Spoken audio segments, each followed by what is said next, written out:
पीछे से भी नमस्कार। हे सर्वात्मन, आपके लिए सब ओर से ही नमस्कार हो, क्योंकि अनंत पराक्रमशाली आप समस्त संसार को व्याप्त किए हुए हैं। इससे आप ही सर्वरूप हैं। सखेति मत्वा प्रसभं यदुक्तं, हे कृष्ण हे यादव हे सखेति, अजानता महिमानं तवेदं, मया प्रमादात् प्रणयेन वापि, यच्चावहासार्थमसत्कृतोऽसि, विहारशय्यासनभोजनेषु एकोऽथवाप्यच्युत तत्समक्षं, तत्क्षामये त्वामहमप्रमेयम्। अब अर्जुन को याद आ रहा है कि वो कैसे कृष्ण को अपना मित्र मान उनके साथ अटखेली किया करता था। वो कहता है कि उनके इस प्रभाव को वो नहीं जानता था। इसमें उसकी कोई गलती नहीं कि उसने कृष्ण को हे कृष्ण, हे यादव, हे सखे कहा। अर्जुन कहता है कि ये सब उसने बिना सोचे समझे हठात कहा है। विनोद करते हुए, सोते हुए, बैठे हुए और भोजनादि के समय, अकेले में या उन सखाओं के सामने भी अगर उसने कृष्ण को कभी गलती से अपमानित किया तो वो उसके लिए शर्मिंदा है। वो सब अपराध प्रेम में बिना सोचे समझे किए गए थे। उसके लिए अर्जुन कृष्ण से क्षमा मांग रहा है। पितासि लोकस्य चराचरस्य, त्वमस्य पूज्यश्च गुरुर्गरीयान्, न त्वत्समोऽस्त्यभ्यधिकः कुतोऽन्यो लोकत्रयेऽप्यप्रतिमप्रभाव। अर्जुन अब अपने होश में वापस आ रहा है और समझ रहा है कि जिसके साथ वो दोस्त की तरह, सखा की तरह व्यवहार करता था, वो तो इस चराचर जगत के पिता और सबसे बड़े गुरु हैं। उनका भयंकर रूप ऐसा है जिसमें सारे शूरवीर समाते जा रहे हैं, क्योंकि वो काल में समा रहे हैं। कृष्ण अनुपम प्रभाव वाले हैं, यानी कि कृष्ण का ऐसा प्रभाव है जिसकी कोई उपमा नहीं। अर्जुन कहता है कि तीनों लोकों में आपके समान दूसरा कोई नहीं है, फिर अधिक तो कैसे हो सकता है। अर्जुन कृष्ण को जो समझता था, कृष्ण वो नहीं। ये अब अर्जुन जान चुका है।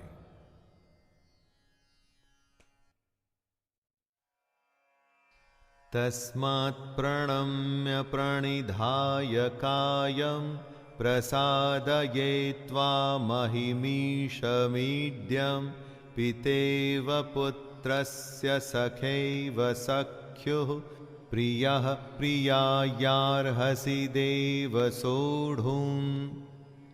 कभी गलती से किसी बड़े या किसी सम्मानित से आप बुरा बर्ताव करें ना दोस्तों, तो वो कुछ भी ना कहें तो बड़ी ग्लानि होती है, गिल्टी महसूस होता है। बस ऐसा ही अर्जुन के साथ भी हो रहा है। अर्जुन कृष्ण के चरणों में निवेदन कर रहा है कि स्तुति करने योग्य आप ईश्वर को प्रसन्न होने के लिए मैं प्रार्थना करता हूं। हे देव, पिता जैसे पुत्र के, सखा जैसे सखा के और पति जैसे प्रियतमा पत्नी के अपराध सहन करते हैं, वैसे ही आप भी मेरे अपराध को सहन करने योग्य हैं। अर्जुन के जैसे ही अगर कभी हमें भी अपनी गलती का एहसास हो ना दोस्तों, तो माफी मांगने में कभी संकोच नहीं करना चाहिए। अदृष्टपूर्वं ह्यषितोऽस्मि दृष्ट्वा, भयेन च प्रव्यथितं मनो मे, तदेव मे दर्शय देवरूपं, प्रसीद देवेश जगन्निवास। अर्जुन डरा हुआ भी है, अर्जुन अपराध बोध में भी है, लेकिन साथ ही साथ वो बेहद बेहद बेहद प्रसन्न भी है। कृष्ण के इस आश्चर्यमय रूप को देखकर वो खुश कैसे ना हो। अलग अलग अनुभवों का एक कोलाहल चल रहा है अर्जुन के अंदर। यह कृष्ण के विराट रूप का ही तो कमाल है। अब सोचिए कि हम जो अपनी कार, घर या पैसे से ली गई चीजों को देखकर खुश होते हैं, उसके सामने इस खुशी को रखिए। ऐसा ही होता है सच्चा ज्ञान दोस्तों। अर्जुन अब चाहता है कि श्री कृष्ण अपना चतुर्भुज विष्णु रूप उसे दिखलाएं। किरीटिनं गदिनं चक्रहस्तं इच्छामि त्वां द्रष्टुमहं तथैव तेनैव रूपेण चतुर्भुजेन सहस्रबाहो भव विश्वमूर्ते। हमारी इस दुनिया की खुशियां इतनी छोटी और क्षण भंगुर हैं कि असली ज्ञान के सामने उनकी कोई तुलना नहीं। वो ही असली आनंद होता है। इसीलिए धरती को दुख का घर भी कहा गया है, क्योंकि आप चाहें कुछ भी कर लें, अंत में दुख ही जीतता है। और वो इसलिए क्योंकि आप अपने अज्ञान को हटाकर उस परमात्मा के असली रूप को नहीं देखना चाहते। इसीलिए ये गीता रची गई है दोस्तों। परमात्मा के इसी रूप को अब अर्जुन चतुर्भुज यानी कि मुकुट धारण किए हुए तथा गदा और चक्र हाथ में लिए हुए देखना चाहता है। श्री भगवानुवाच मया प्रसन्नेन तवार्जुनेदं रूपं परं दर्शितमात्मयोगात् तेजोमयं विश्वमनन्तमाद्यं यन्मे त्वदन्येन न दृष्टपूर्वम्। अर्जुन कृष्ण को बहुत प्यारे थे, इसीलिए उन्होंने कहा कि पांडवों में मैं धनंजय हूं। इसी प्रेमवश श्री भगवान कहते हैं, हे अर्जुन, अनुग्रह पूर्वक मैंने अपनी योग शक्ति के प्रभाव से ये मेरे परम तेजोमय, सबका आदि और सीमा रहित विराट रूप तुझे दिखाया है, जिसे तेरे अतिरिक्त दूसरे किसी ने पहले नहीं देखा था। क्या कमाल है दोस्तों कि अर्जुन से पहले कृष्ण का यह विराट रूप किसी ने नहीं देखा था। लेकिन भला हो इस गीता का, संजय का, महाभारत का कि हम ये सब कम से कम सुन तो पाए।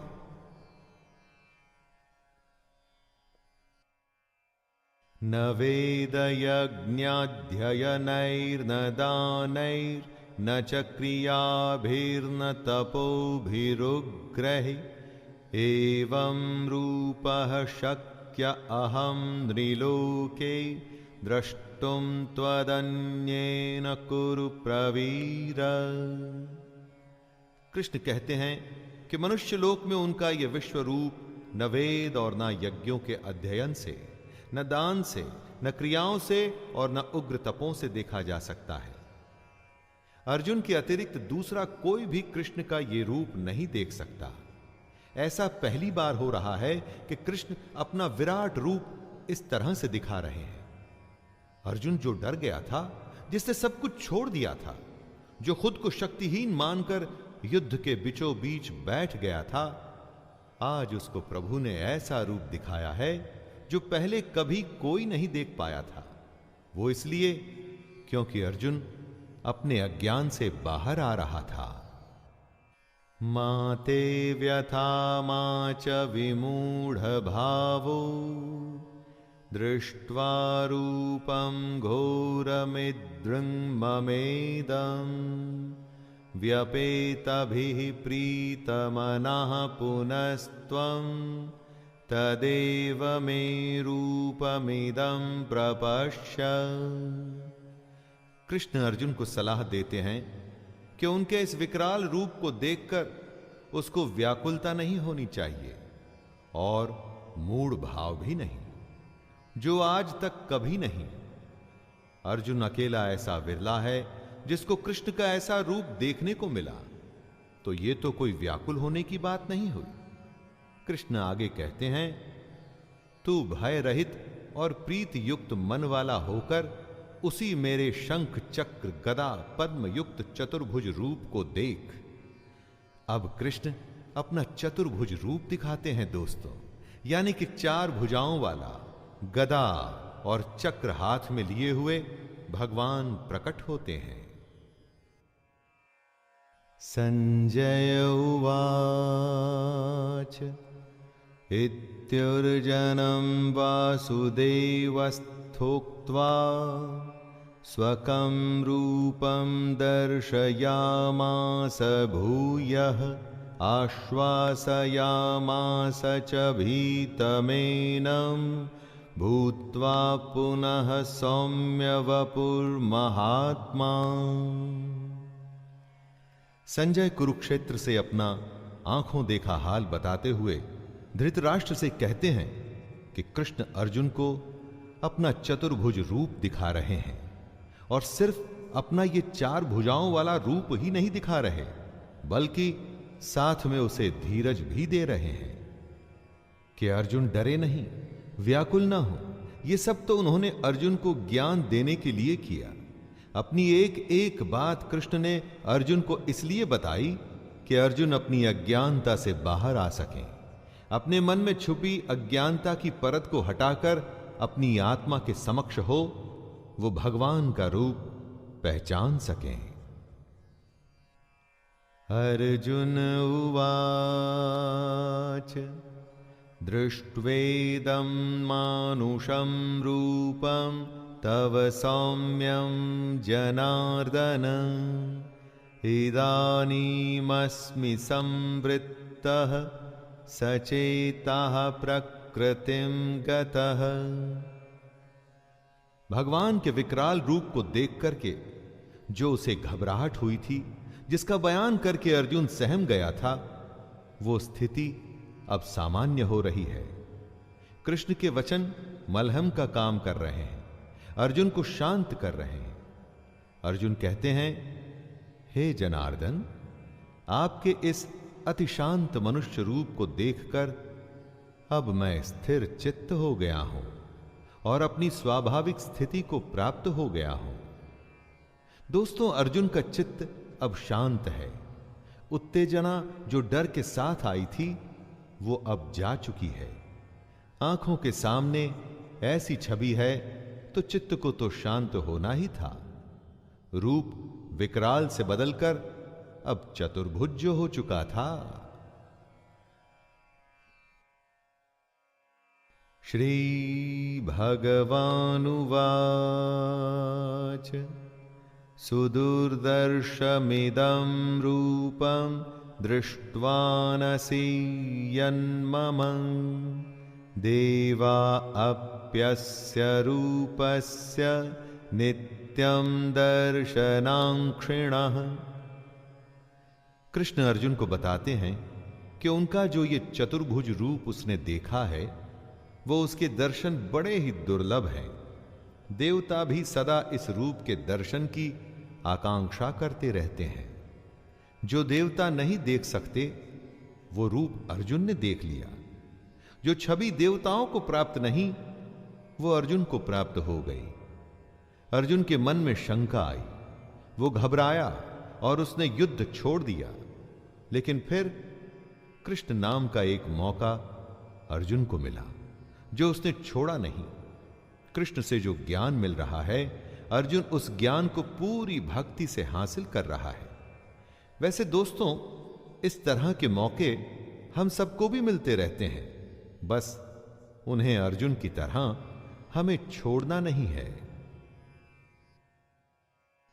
नाहं वेदैर्न तपसा न दानेन न चेज्जया शक्य एवं विधो द्रष्टुं दृष्टवानसि मां यथा। न वेदों से, न तप से, न दान से और न यज्ञ से ही कृष्ण का यह चतुर्भुज रूप देखा जा सकता है। आपको हैरानी नहीं होती कि कृष्ण ऐसा कैसे कर सकते हैं? माना कि कृष्ण उनका प्रिय है, वो उनको पसंद है, लेकिन बाकियों के लिए ऐसा कैसे हो सकता है? कि वो कृष्ण के इस रूप को कभी देख ही न पाए। देवता तक को कृष्ण ने अपने इस रूप से वंचित किया हुआ। ऐसा क्यों? क्योंकि कृष्ण को ढोंग और पाखंड बिल्कुल पसंद नहीं है दोस्तों। वो दिखावे के एकदम खिलाफ हैं।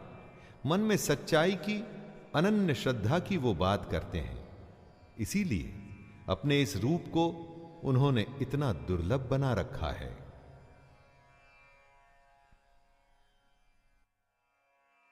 भक्त्या त्वनन्यया शक्य अहमेवं विधोर्जुन ज्ञातुं द्रष्टुं च तत्त्वेन प्रवेष्टुं च परन्तप।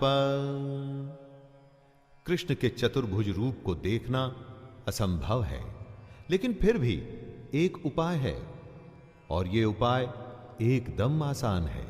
एकदम आसान भी है और असंभव भी है। कैसे? जरा सुनिएगा। हे परंतप अर्जुन, अनन्य भक्ति के द्वारा इस प्रकार चतुर्भुज रूप वाला मैं प्रत्यक्ष देखने के लिए, तत्व से जानने के लिए तथा प्रवेश करने के लिए, अर्थात एक ही भाव से प्राप्त होने के लिए भी शक्य हूं।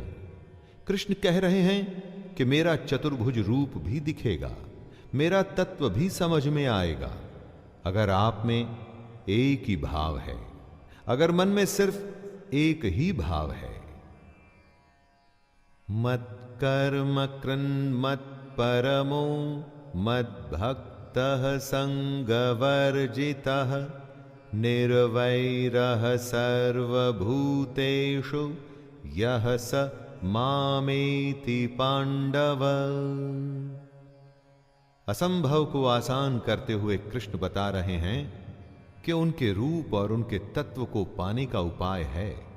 जो पुरुष केवल कृष्ण के लिए ही संपूर्ण कर्तव्य कर्मों को करने वाला है, कृष्ण का भक्त है, आसक्ति रहित है, और जो किसी भी प्राणी से वैर भाव नहीं रखता, यानी किसी का बुरा नहीं चाहता, वह अनन्य भक्ति युक्त पुरुष कृष्ण को ही प्राप्त होता है। वैसे तो कहने को श्री कृष्ण को देखना और पाना एकदम असंभव है दोस्तों, लेकिन अगर मन में सच्ची भक्ति, कर्म के प्रति कर्तव्य है, लेकिन आसक्ति नहीं, तो कृष्ण दिखेंगे भी और प्राप्त भी होंगे। दोस्तों, यह था गीता का 11वां अध्याय। इसमें कृष्ण ने अपनी विभूतियों के बारे में अर्जुन को बताया और अपना विराट रूप और साथ में चतुर्भुज रूप भी दिखाया। मैं शैलेंद्र भारती आपसे आज्ञा लेता हूं और मिलते हैं 12वें अध्याय में फिर से। तब तक के लिए जय श्री कृष्ण।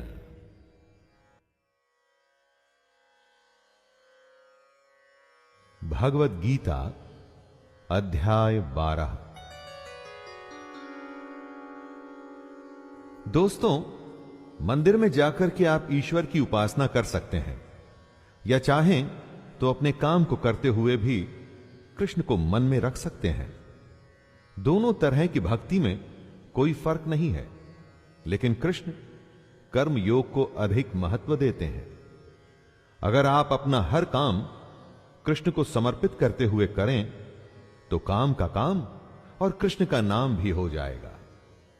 मैं शैलेंद्र भारती भगवद गीता का 12वां अध्याय शुरू करता हूं, जिसका नाम है भक्ति योग।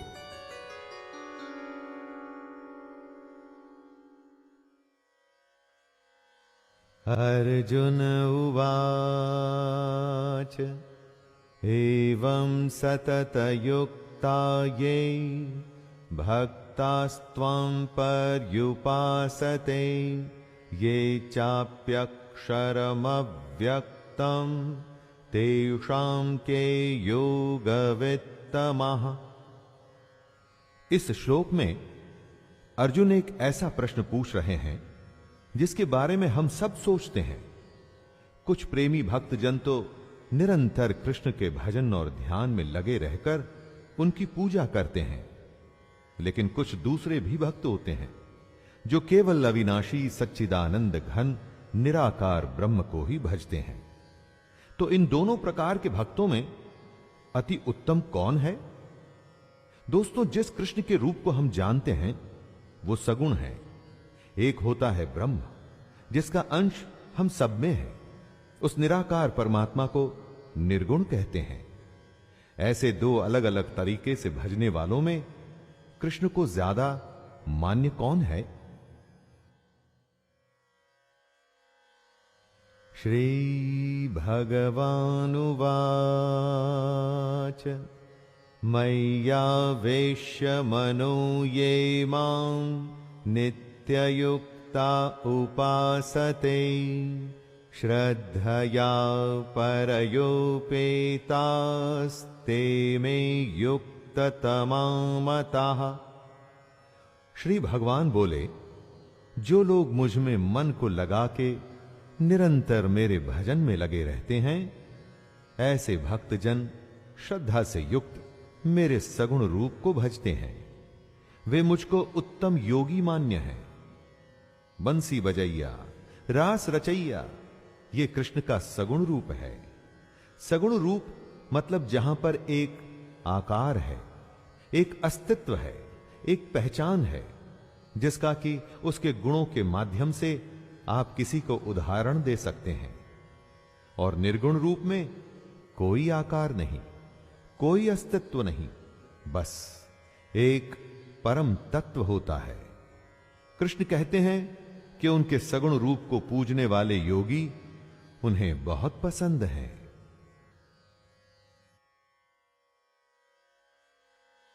ये त्वक्षरमनिर्देश्यं व्यक्तं पर्युपासते सर्वत्र गमचिन्त्यं च कूटस्थमचलं ध्रुवं सन्नियम्येन्द्रियग्रामं सर्वत्र समबुद्धयः ते प्राप्नुवन्ति मामेव सर्वभूतहिते रताः। सगुण रूप को भजने वाले योगी कृष्ण को उत्तम लगते हैं, लेकिन इन श्लोक में वो उससे आगे बता रहे हैं। कृष्ण कहते हैं कि जो पुरुष अपनी इंद्रियों को भली प्रकार वश में करके मन बुद्धि से परे उस सर्वव्यापी, नित्य, अचल, निराकार, अविनाशी, सच्चिदानंद घन ब्रह्म को निरंतर एक भाव से भजते हैं, वे योगी मुझको ही प्राप्त होते हैं। जो सगुण रूप में कृष्ण को भजते हैं वो कृष्ण को पसंद हैं दोस्तों, लेकिन जो निर्गुण ब्रह्म को पूजते हैं वो भी सीधे कृष्ण को ही प्राप्त होते हैं। आपको जैसा ठीक लगे आप वैसे अपने इष्ट को भज सकते हैं। क्लेशोऽधिकतरस्तेषां व्यक्तासक्तचेतसाम् अव्यक्ता हि गतिर्दुःखं देहवद्भिरवाप्यते। निर्गुण ब्रह्म का पूजन कोई आसान बात नहीं। कृष्ण बता रहे हैं कि उस निराकार ब्रह्म में आसक्त चित्त वाले पुरुषों की साधना में विशेष परिश्रम होता है, क्योंकि आपको अपना देहाभिमान छोड़ना पड़ता है। जब निराकार को पूजेंगे तो स्वाभाविक है कि आप आकार में आस्था नहीं कर सकते। उसके लिए खुद की देह का, खुद के आकार का जो स्वाभिमान है वो भी तो छोड़ना होगा। कृष्ण कहते हैं कि जब तक देह का भान है तब तक अव्यक्त की प्राप्ति बहुत मुश्किल है। ऐसा नहीं है कि निर्गुण की उपासना गलत है, बस ये कि बहुत ही दुष्कर है। इसी के बारे में कृष्ण चेतावनी दे रहे हैं। ये तु सर्वाणि कर्माणि मयि सन्न्यस्य मत्पराः अन्येनैव योगेन मां ध्यायन्त उपासते तेषामहं समुद्धर्ता मृत्युसंसारसागरात् भवामि न चिरात् पार्थ मय्यावेशित चेतसाम्। लेकिन जो लोग कृष्ण को ही मानते हैं, अपने सारे कर्मों को कृष्ण में अर्पण कर उसके सगुण रूप की उपासना करते हैं, कृष्ण को ही परमेश्वर मान अनन्य भक्ति योग से लगातार चिंतन करते हुए भजते हैं, उनका उद्धार कृष्ण स्वयं करते हैं। कृष्ण अर्जुन को बताते हैं, हे अर्जुन, मुझ में चित्त लगाने वाले प्रेमी भक्तों का मैं शीघ्र ही मृत्यु रूप संसार समुद्र से उद्धार कर देता हूं। दोस्तों, पुस्तक से पढ़ाई आप स्वयं करके भी एग्जाम्स में पास हो सकते हैं, कोई रोकने वाला नहीं। लेकिन अध्यापक उस पढ़ाई को आसान कर देता है, आपके साथ वो आपका मार्गदर्शन करते हुए चलता है। प्रॉब्लम होने पर आप उस टीचर से पूछ सकते हैं। वैसा ही कृष्ण के सगुण रूप की पूजा है।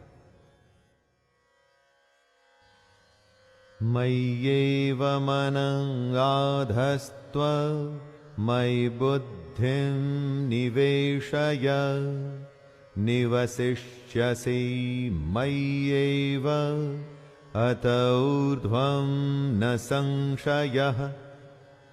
कृष्ण अर्जुन को सलाह देते हैं कि उसको कृष्ण में मन को लगाना चाहिए, कृष्ण में ही बुद्धि को लगाना चाहिए। दोस्तों, अपना मन और बुद्धि दोनों अगर आप कृष्ण में या अपने लक्ष्य, अपने काम में लगा देंगे, तो फिर वो काम कितना भी मुश्किल हो, आप उसमें लगातार लगे रहेंगे, अपने लक्ष्य की ओर हमेशा बढ़ते रहेंगे। ऐसा ही कृष्ण भी कहते हैं कि उनमें मन और बुद्धि लगा के भक्त फिर उनमें ही निवास करने लगता है। इसमें कुछ भी संशय नहीं है। जिस भी वस्तु या काम में मन और बुद्धि दोनों लग गई, तो फिर आप उसी में ही तो निवास करने लगते हैं, उसी काम को जीने लगते हैं। और यही बात श्री कृष्ण सिखा रहे हैं।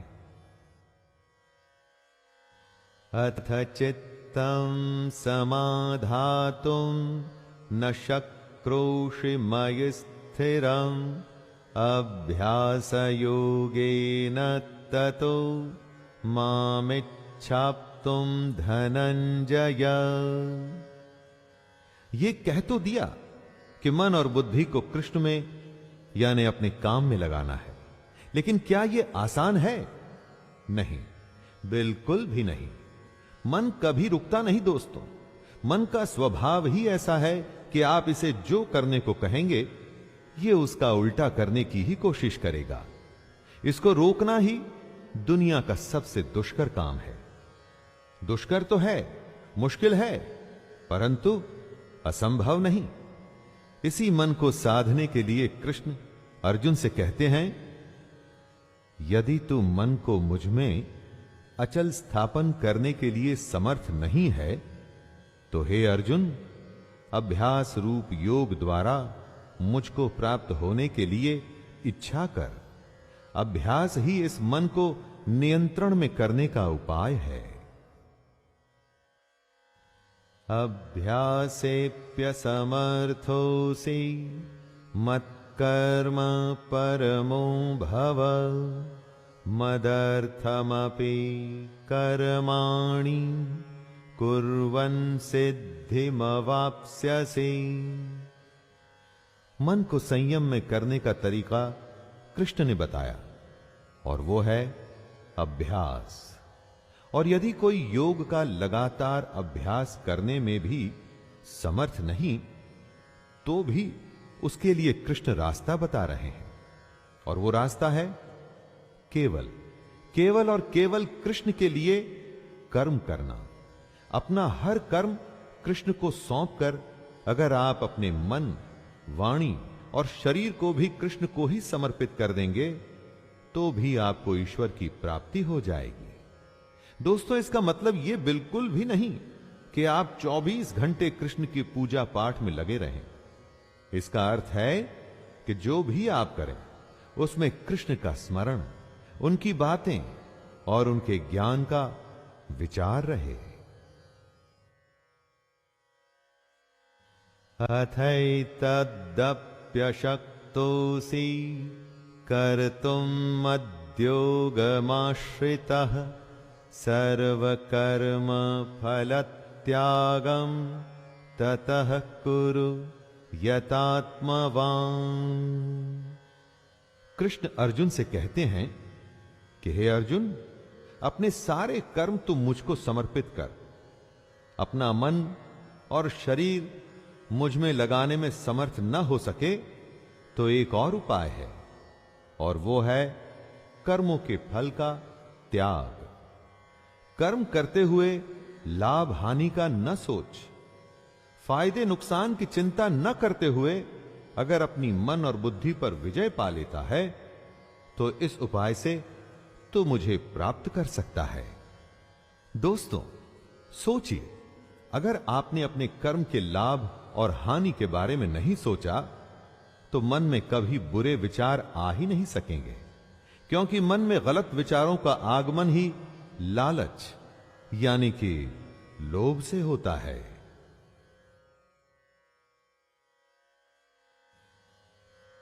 श्रेयो हि ज्ञानमभ्यासां ज्ञानाध्यानं विशिष्यते ध्यानात् कर्मफलत्यागस्त्यागाच्छान्तिरनन्तरम्। कृष्ण कहते हैं कि मर्म को न जानकर किए हुए अभ्यास से ज्ञान श्रेष्ठ है। यानी कि अगर आप जानते ही नहीं कि आप अभ्यास क्यों कर रहे हैं तो उस अभ्यास का क्या फायदा, उस अभ्यास से आप क्या पाएंगे? इससे कहीं अच्छा है ज्ञान। कृष्ण कहते हैं, ज्ञान से मुझ परमेश्वर के स्वरूप का ध्यान श्रेष्ठ है। अभ्यास से श्रेष्ठ है ज्ञान, और ज्ञान से भी बड़ा है ध्यान यानी कि मेडिटेशन। दोस्तों, और एक चीज ऐसी भी है जो ध्यान से इन सबसे बड़ी है, और वो है कर्मों के फल का त्याग। अगर आप अपने कर्मों के फल को त्याग सकते हैं तो उससे बड़ी पूजा कोई नहीं।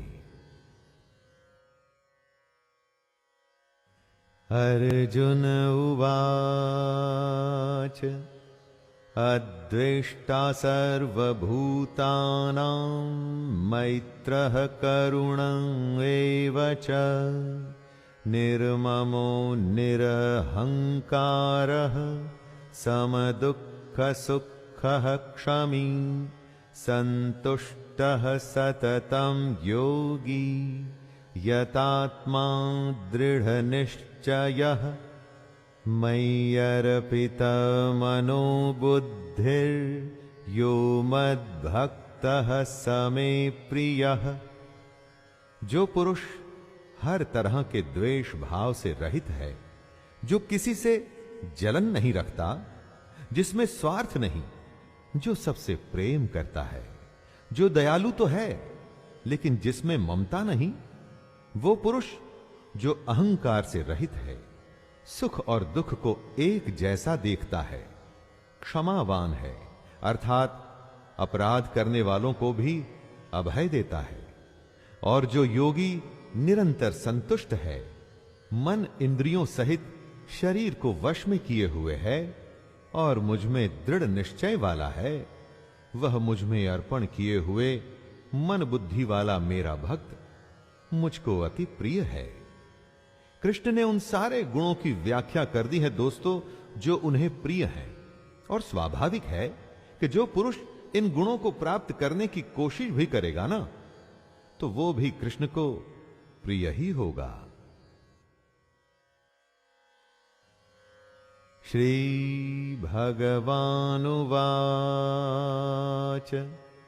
यस्मान्नो द्विजते लोको लोकान्नो द्विजते च यः हर्षामर्षभयोद्वेगैर्मुक्तो यः स च मे प्रियः। कृष्ण बता रहे हैं कि जो जीव कभी उत्तेजना में नहीं आता और जो किसी और को भी उत्तेजित नहीं करता, वो योगी कृष्ण को प्रिय है।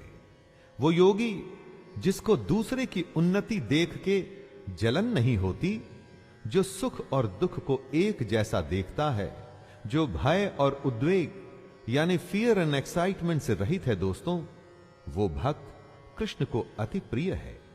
अगर आप देखें, ये सारी अवस्थाएं एक उत्तम योगी की हैं। वो योगी जो बस अपने काम में लगा रहता है, किसी भी तरह का भाव उसे विचलित नहीं करता, कुछ भी उसे डराता नहीं। उसका ध्यान बस अपने लक्ष्य पर, अपने काम पर रहता है। अनपेक्षः शुचिर्दक्ष उदासीनो गतव्यथः सर्वारंभ परित्यागी यो मद्भक्तः समे प्रियः। कृष्ण कहते हैं कि योगी को आकांक्षा से रहित होना चाहिए। दोस्तों, आकांक्षा यानी कि एम्बिशन से ही सारे बुरे भाव पैदा होते हैं। एक तरह से ये ही सारी बुराइयों की जड़ है। लेकिन आपका सवाल हो सकता है कि बिना एम्बिशन के तो आप जीवन में कहीं पहुंच ही नहीं पाएंगे। वो निर्भर करता है कि आपकी आकांक्षा आखिर है क्या। अगर आप अपने कर्म और कर्तव्य को सबसे अच्छा करना चाहते हैं और वो ही आपकी आकांक्षा है, तो उसमें कुछ गलत नहीं। लेकिन अगर आपकी आकांक्षा है धन, दौलत या सांसारिक भोग, तो वो ठीक नहीं, और ये बात कृष्ण को प्रिय भी नहीं। यो न ह्यष्यति न द्वेष्टि न शोचति न कांक्षति शुभाशुभ परित्यागी भक्तिमान्यः समे प्रियः समः शत्रौ च मित्रे च तथा मानापमानयोः शीतोष्ण सुख दुःखेषु समः संग विवर्जितः। जो जरूरत से ज्यादा हर्षित नहीं होता, वो कृष्ण को प्रिय है। जरूरत से ज्यादा खुशी आने वाले जरूरत से ज्यादा दुख की निशानी होती है दोस्तों। सुख दुख भी दिन रात की तरह है, एक के बिना दूसरे का होना संभव ही नहीं। इसीलिए योगी सुख और दुख दोनों को एक सा समझता है। वो योगी जो न द्वेष करता है, न शोक करता है, न कामना करता है, तथा जो शुभ और अशुभ संपूर्ण कर्मों का त्यागी है, वह भक्त युक्त पुरुष कृष्ण को प्रिय है। जो शत्रु और मित्र में और मान और अपमान में एक जैसा है, तथा सर्दी, गर्मी और सुख दुखादि द्वंद्वों में सम है और आसक्ति से रहित है, वही कृष्ण को प्रिय है। योगी तटस्थ होता है दोस्तों। बाकी लोगों की तरह शोक कामना उसे परेशान नहीं करती। वो बस अपने कर्म में नियत रहता है। तुल्य निंदास्तुतिर्मौनी संतुष्टो येन केनचित् अनिकेतः स्थिरमतिर् भक्तिमान में प्रियो नरः। जब आपकी तारीफ होती है तो मन कैसे खुशी से भर जाता है, पांव जमीन पर नहीं पड़ते। और वहीं अगर हमारी निंदा हो तो कितना बुरा लगता है। पहले शर्म आती है, फिर क्रोध होता है। लेकिन जो योगी होता है वो निंदा और स्तुति को एक समान समझने वाला होता है। वो मननशील होता है, यानी कि मनन करता है, सोचता है। शरीर का निर्वाह कैसे भी हो, 56 भोग यानी कि फाइन डाइनिंग हो या सादा दाल भात हो, वो दोनों में संतुष्ट रहता है दोस्तों। योगी में न ममता होती है और ना ही आसक्ति। इसीलिए वो स्थिर बुद्धि होता है और कृष्ण को प्रिय भी।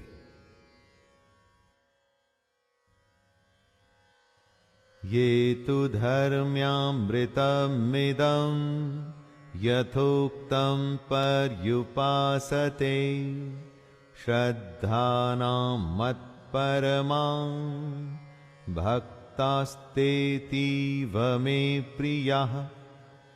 जो पुरुष, जो योगी श्रद्धायुक्त है, वो कृष्ण को प्रिय है। लेकिन श्रद्धा किस में? श्रद्धा अपने कर्तव्य में, श्रद्धा अपने कर्म में, श्रद्धा कृष्ण के ज्ञान में, उसके स्वरूप में। जहां श्रद्धा होती है वहां शंका नहीं होती, क्योंकि जिस पर आप शक करते हैं उसे सम्मान के साथ स्वीकार कैसे करेंगे? जो नौकरी आपको पसंद नहीं ना दोस्तों, उसमें पूरे मन से आप कैसे काम करेंगे? जो रिश्ता आपको पसंद नहीं, उसको कैसे निभाएंगे? जीवन के हर अंग में अगर श्रद्धा हो तो सारे काम अच्छे से होते हैं।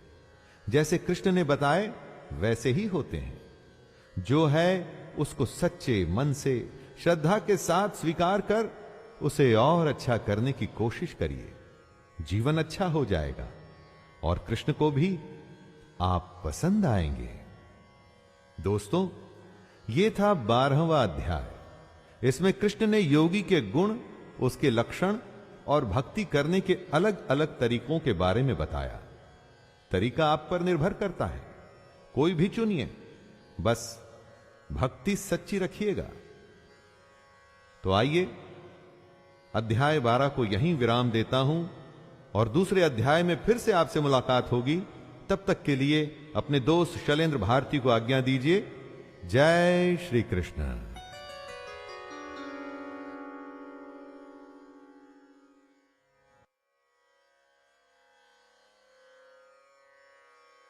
भगवत गीता अध्याय 13। जय श्री कृष्ण। दोस्तों, गीता और इसका ज्ञान अनवरत बह रहा है और सदियों से बहता आया है और आगे भी बहता रहेगा। लेकिन हमारी कोशिश है कि इसको आपकी ही भाषा में ऐसे प्रस्तुत करें कि यह आपके जीवन का हिस्सा बन जाए। मैं शैलेंद्र भारती अब भगवत गीता का 13वां अध्याय शुरू करता हूं, जिसका कि नाम है क्षेत्र क्षेत्रज्ञ विभाग योग।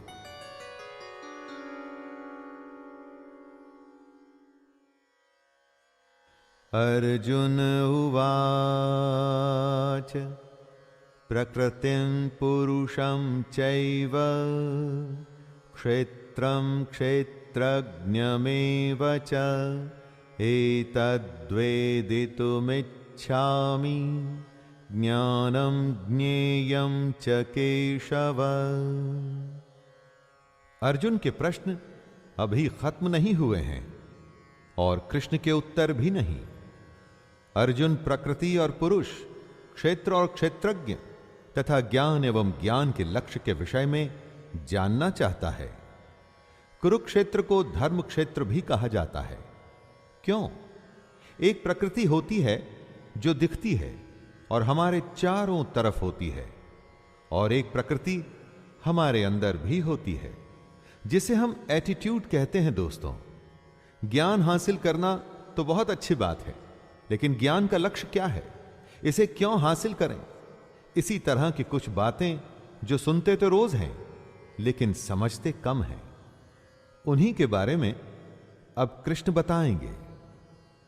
श्री भगवानुवाच इदं शरीरं कौन्तेय क्षेत्रमित्यभिधीयते एतद्यो वेत्ति तं प्राहुः क्षेत्रज्ञ इति तद्विदः। कृष्ण कहते हैं कि हमारा ये शरीर क्षेत्र है। जैसे खेत में बोए गए बीजों का उनके अनुरूप फल समय पर प्रकट होता है, वैसे ही हमारे शरीर में बोए हुए कर्मों के संस्कार भी बीज हैं, जिनका फल समय पर प्रकट होता है। इसलिए हमारे शरीर का नाम क्षेत्र भी है, और जो इस बात को जानता है उसको क्षेत्रज्ञ कहते हैं। बात को जानने से मतलब है कि जो इस बात का तत्व, इसका मर्म जानता है, ऐसे मनुष्य को ज्ञानी कहते हैं। जिस तरह से एक किसान अपने क्षेत्र का ध्यान रखता है, ठीक वैसे ही हमें भी अपने शरीर का ध्यान रखना होता है।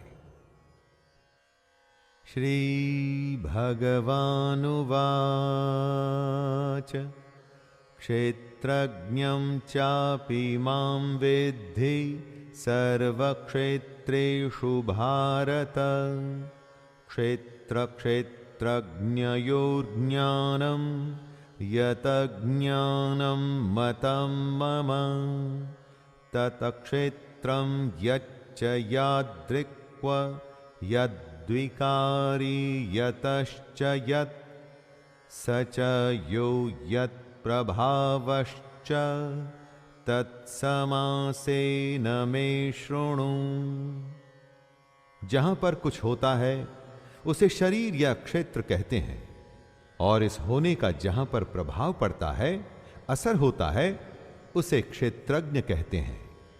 बात बड़ी सूक्ष्म है, बारीक है, इसे बड़े ध्यान से समझना पड़ेगा दोस्तों। हम अपने शरीर से अलग हैं। जो हमारे शरीर में होता है, जैसे कि कोई विकार, तो उसका असर हम पर पड़ता है। इसीलिए ही हम क्षेत्रज्ञ हैं। जैसे कि खेत में खाद, बीज और पानी आदि डाला जाता है, तो उसका असर उसकी फसल पर पड़ता है। ऐसे ही हम जो भी अपने शरीर के साथ करते हैं, उसमें अच्छे बुरे संस्कार जब डालते हैं, तो उसका असर हम पर पड़ता है, हमारे कर्मों पर पड़ता है।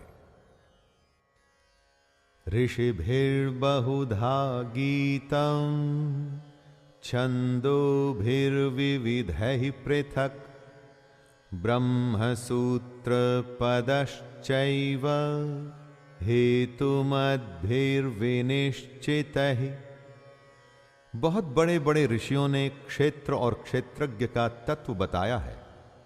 कितने ही विविध मंत्रों द्वारा इसको विभाग में बांटकर बताया गया है। यहां तक कि ब्रह्म सूत्र के पदों द्वारा भी क्षेत्र और क्षेत्रज्ञ का तत्व बताया गया है। मतलब अब कृष्ण उसी बात को हमें बताएंगे जो वेदांत, महर्षि और ब्रह्म सूत्र भी कहते हैं। गीता सारे उस ज्ञान का संचयन है जो हमारे वेदों और उपनिषदों में समाहित है।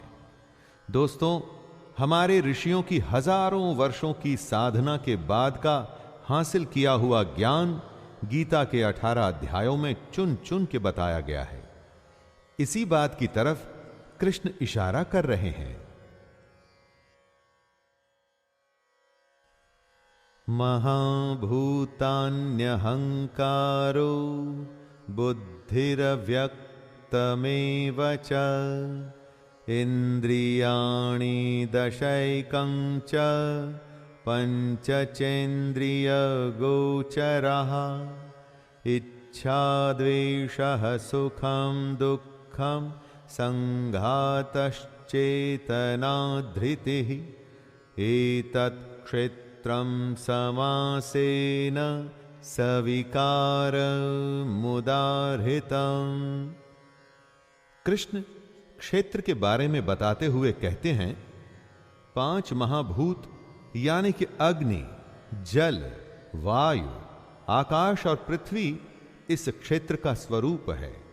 5 महाभूत के साथ अहंकार, बुद्धि, हमारी मूल प्रकृति तथा 10 इंद्रियां ही वो विकार हैं जिससे हमारे इस क्षेत्र का स्वरूप बनता है।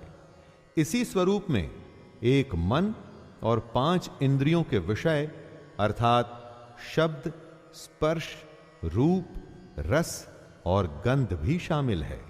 इन सब के अलावा इच्छा, द्वेष, सुख, दुख, स्थूल देह का पिंड, चेतना और धैर्य भी क्षेत्र के विकार हैं।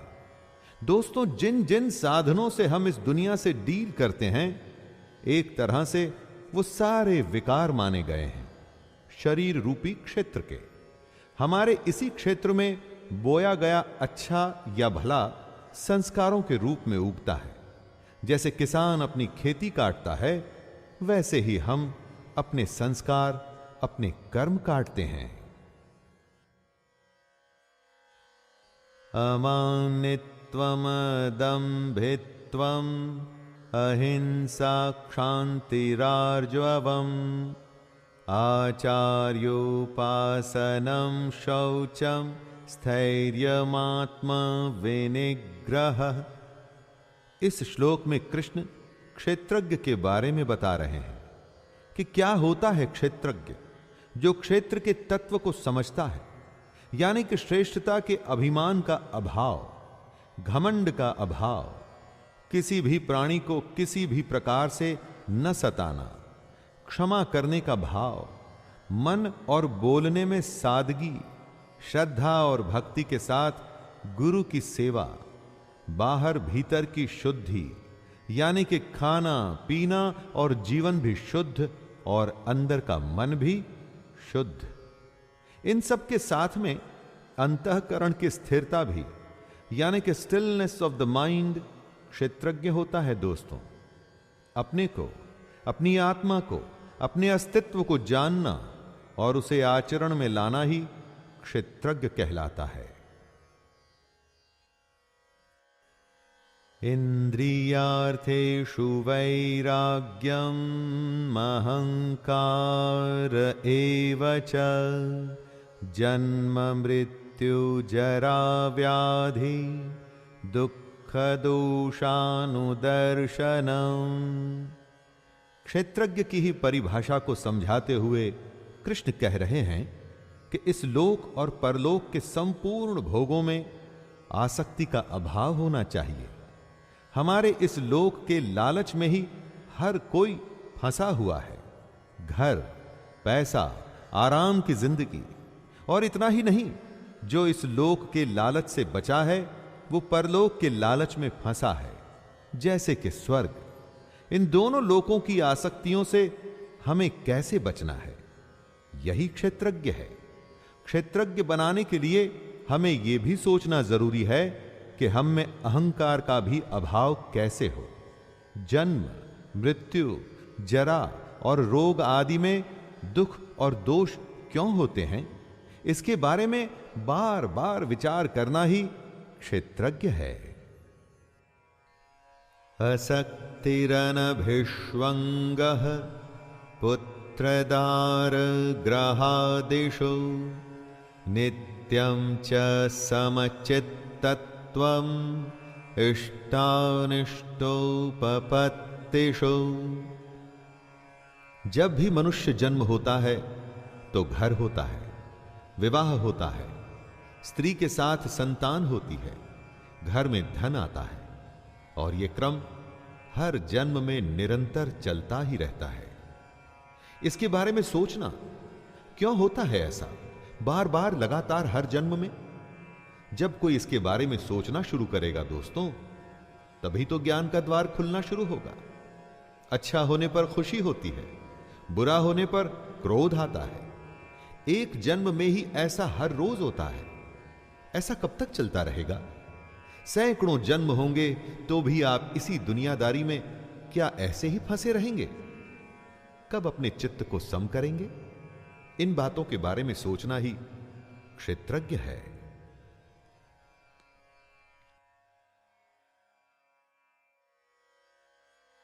मयि चानन्ययोगेन भक्तिरव्यभिचारिणी विविक्तदेशसेवित्वं रतिर्जनं संसदि। क्षेत्रज्ञ वही होता है जिसमें क्षेत्र के बारे में ज्ञान होता है। कृष्ण उसी के बारे में बता रहे हैं कि आखिर ज्ञान क्या होता है। वो कहते हैं कि मुझ परमेश्वर में अनन्य योग द्वारा अव्याभिचारिणी भक्ति का होना। अव्याभिचारिणी भक्ति यानी कि ऐसी भक्ति जिसमें वासुदेव के अलावा और कोई नहीं।